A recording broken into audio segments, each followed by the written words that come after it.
बांग्लादेश में एक के बाद एक नए विवाद सामने आ रहे हैं। अभी हाल ही में बांग्लादेश के इस्लामीकरण का आरोप वहां की अंतरिम सरकार पर लगाकर और पैगंबर की निंदा करने वालों को फांसी की सजा देने की मांग बांग्लादेश का कोर्ट कर चुका है।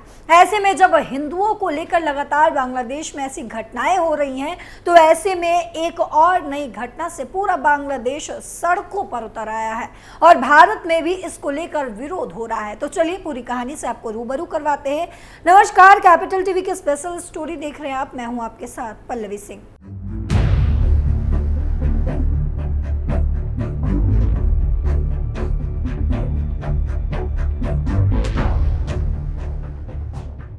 बांग्लादेश में हिंदू धर्मगुरु और इस्कॉन के प्रमुख पुजारी चिन्मय दास को गिरफ्तार कर जेल भेज दिया गया है, जिसके बाद भयंकर बवाल मचा हुआ है। दरअसल चिन्मय दास को 25 नवंबर की दोपहर ढाका के हजरत शाहजलाल एयरपोर्ट से गिरफ्तार किया गया था। इसके बाद उन्हें कोर्ट में पेश किया गया, जहां कोर्ट ने उनकी जमानत याचिका खारिज कर दी और न्यायिक हिरासत में भेजने का आदेश दे दिया। इसके बाद जब पुलिस उन्हें वैन में बिठाकर जेल लेकर जा रही थी, तो चिन्मय दास ने मीडिया से बातचीत करते हुए कई अहम जानकारियां साझा की है। वो सुनिए। हम किसी राजनीतिक दल या सरकार के खिलाफ नहीं हैं। हम इस्लामी दलों सहित सभी दलों से हमारी वास्तविक मांगों का समर्थन करने का आग्रह करना चाहते हैं। हम सभी समूहों के लोगों के लिए शांतिपूर्ण सह अस्तित्व चाहते हैं। हम इस देश से प्यार करते हैं। हम बांग्लादेश से प्यार करते हैं और एकजुट देश चाहते हैं, ताकि सभी संप्रदायों और धर्मों के लोग बांग्लादेश के विकास और प्रगति के लिए मिलकर काम कर सकें। उधर चिन्मय दास की गिरफ्तारी के विरोध में उनके समर्थक कोर्ट परिसर में जमा हो गए। इस दौरान पुलिस ने उन पर लाठियां भी भांजी। दरअसल चटगांव कोर्ट में हिंदू समुदाय के लोग चिन्मय दास की रिहाई के लिए प्रदर्शन कर रहे थे। पुलिस ने भीड़ को तितर-बितर करने के लिए लाठीचार्ज किया। बताया जा रहा है कि इसमें कई लोग घायल भी हुए। आपको बता दें कि बांग्लादेश की अंतरिम यूनुस सरकार के कार्यकाल में हिंदुओं के खिलाफ हो रही हिंसा के दौरान चिन्मय दास लगातार इस मुद्दे को उठा रहे थे। इस दौरान 25 अक्टूबर को राजधानी ढाका के न्यू मार्केट में हिंदुओं के समूह सनातन जागरण मंच ने एक विशाल धरना प्रदर्शन किया। रैली के दौरान कुछ युवाओं ने बांग्लादेशी झंडे के ऊपर भगवा झंडा लगा दिया। रैली में हुई इस घटना को ही बांग्लादेश की पुलिस ने चिन्मय दास की गिरफ्तारी की वजह बनाया है। वहीं बांग्लादेश की पुलिस का कहना है कि इस तरह देश की राष्ट्रीय ध्वज का अपमान किया गया है। 30 अक्टूबर को चटगांव के कोतवाली पुलिस स्टेशन में दास समेत 19 लोगों के खिलाफ मामला दर्ज किया गया था, जिसमें उन पर हिंदू समुदाय की एक रैली के दौरान चटगांव के न्यू मार्केट इलाके में बांग्लादेश के राष्ट्रीय ध्वज का अपमान करने का आरोप भी लगाया गया था। भारत ने चिन्मय दास की गिरफ्तारी पर जताई चिंता। भारतीय विदेश मंत्रालय ने बांग्लादेश के ढाका में इस्कॉन के संत चिन्मय कृष्ण दास की गिरफ्तारी पर चिंता जताई है। भारतीय विदेश मंत्रालय ने इस संबंध में 26 नवंबर को एक बयान जारी किया। विदेश मंत्रालय ने कहा कि हमने श्री चिन्मय कृष्ण दास, जो बांग्लादेश सम्मिलित सनातन जागरण जोत के प्रवक्ता भी हैं, उनकी गिरफ्तारी और जमानत न दिए जाने पर गहरी चिंता व्यक्त की है। यह घटना बांग्लादेश में कट्टरपंथियों द्वारा हिंदुओं और अन्य अल्पसंख्यकों पर कई हमलों के बाद हुई है। विदेश मंत्रालय ने कहा कि हिंदुओं पर हमले करने वाले खुलेआम घूम रहे हैं। शांतिपूर्ण प्रदर्शन करने वालों को सरकार पकड़ रही है। इससे पहले संत चिन्मय दास को जज काजी शरीफुल इस्लाम ने बांग्लादेश के झंडे का अपमान करने के कथित आरोप में जेल भेजा है। पुलिस ने हिंदुओं पर लाठियां भी बरसाई हैं। बांग्लादेश में हिंदू समुदाय के प्रमुख चेहरे और इस्कॉन मंदिर से जुड़े चिन्मय दास कृष्ण की जमानत याचिका खारिज करते हुए कोर्ट ने उन्हें जेल भेज दिया है। 26 नवंबर को उन्हें चटगांव के कोतवाली थाने में दर्ज देशद्रोह के मामले में कोर्ट में पेश किया गया। 38 साल के चिन्मय दास के खिलाफ बांग्लादेश दंड संहिता की धारा 120 की खंड बी, 124 के खंड ए, 153 के खंड 1, 109 और 34 के तहत देशद्रोह का मामला दर्ज किया गया था। चिन्मय दास की गिरफ्तारी के बाद राजधानी ढाका समेत बांग्लादेश के कई शहरों में लोग विरोध प्रदर्शन करते हुए नजर आए। वहीं चिन्मय दास के वकीलों ने मीडिया से बातचीत कर कई दावे किए हैं। वो सुनिए। उन्हें आधारहीन और षड्यंत्रकारी मामलों में गिरफ्तार किया गया है। अगस्त महीने में शेख हसीना की सरकार गिरने के बाद बांग्लादेश में हिंदुओं पर हो रहे हमलों के खिलाफ चिन्मय दास आवाज उठा रहे थे। चिन्मय दास समेत 19 लोगों के खिलाफ चटगांव के कोतवाली पुलिस स्टेशन में देशद्रोह का मामला दर्ज किया गया था। चिन्मय पर आरोप है कि उन्होंने 25 अक्टूबर को चटगांव के न्यू मार्केट इलाके में बांग्लादेश के राष्ट्रीय ध्वज का अपमान किया। हिंदू बौद्ध क्रिश्चियन एकता परिषद के नेता राणा दास गुप्ता का दावा है कि चिन्मय कृष्ण दास के ऊपर झूठा केस बनाया गया है। वो कहते हैं कि जिसे बांग्लादेश का ध्वज बताया जा रहा है वो बांग्लादेश का ध्वज था ही नहीं, क्योंकि इस ध्वज पर 4 तिरंगे बने हुए थे जिसके ऊपर उन्होंने ध्वज फहराया था।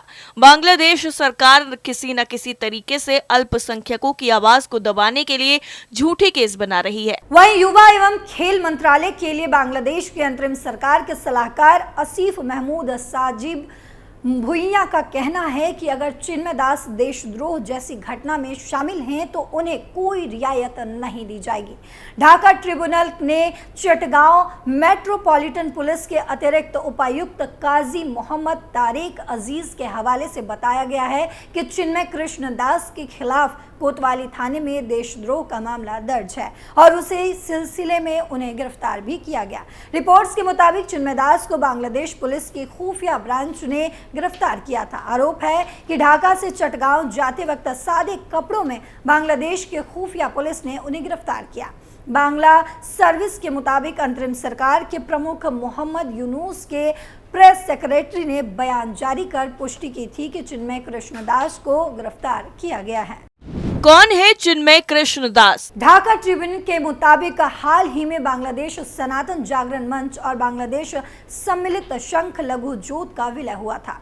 दोनों ने मिलकर बांग्लादेश सम्मिलित सनातन जागरण जोत नाम का संगठन बनाया है और चिन्मय कृष्ण दास को इस नए संगठन का प्रवक्ता भी बनाया गया। वे इस्कॉन चटगांव के पुंडरिक धाम के अध्यक्ष भी हैं। बांग्लादेश के 8 शहरों में इस्कॉन के 50 से ज्यादा मंदिर और केंद्र हैं। बीबीसी बांग्ला के मुताबिक 5 अगस्त यानी शेख हसीना की सरकार गिरने के बाद चिन्मय कृष्ण दास चर्चा में आए। चिन्मय दास अगस्त से बांग्लादेश में हिंदुओं के अधिकार और उन पर हो रहे कथित अत्याचार के खिलाफ रैलियां कर रहे हैं। बीबीसी बांग्ला के मुताबिक उन्होंने हाल ही में हिंदुओं पर कथित हमलों के खिलाफ 2-3 बड़ी रैलियां की थी जिसमें हजारों की संख्या में लोग इकट्ठा हुए थे। चिन्मय दास बांग्लादेश में चटगांव के रहने वाले हैं। वो एक आश्रम भी चलाते हैं और हिंदू बच्चों को शिक्षा और अन्य सामाजिक सेवा के काम से भी जुड़े हुए हैं। बीबीसी बांग्ला सेवा के मुताबिक अब से पहले हिंदू अधिकारों को लेकर कई संगठन आवाज उठाते आई है, लेकिन चिन्मय दास हाल ही में चर्चा में आए हैं और उन्हें लेकर सोशल मीडिया पर कई हिंदू लोग समर्थन में पोस्ट लिख रहे हैं। चिन्मय के समर्थन में प्रदर्शन। चिन्मय दास की गिरफ्तारी के बाद राजधानी ढाका समेत कई शहरों में प्रदर्शन हो रहे। प्रदर्शनकारी चिन्मय दास की रिहाई की मांग भी कर रहे हैं और सोशल मीडिया पर भी इससे जुड़े कई वीडियो देखे जा सकते हैं।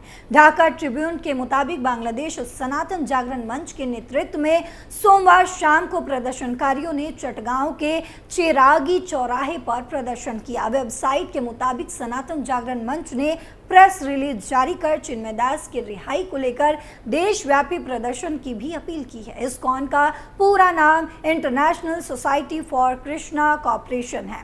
इस्कॉन के दुनिया भर में 1000 से ज्यादा केंद्र है। इस्कॉन ने सोशल मीडिया प्लेटफॉर्म एक्स पर पोस्ट कर चिन्मय दास को गिरफ्तार किए जाने की निंदा की है।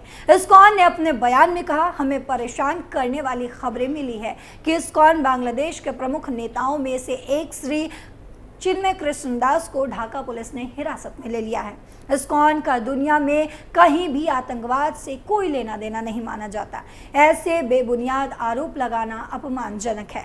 इस्कॉन इंडिया भारत सरकार से तत्काल कदम उठाने और बांग्लादेश सरकार से बात करने की अपील करता है कि हम एक शांति प्रिय भक्ति आंदोलन है। इस्कॉन ने चिन्मय कृष्ण दास को तुरंत रिहा करने की मांग की है।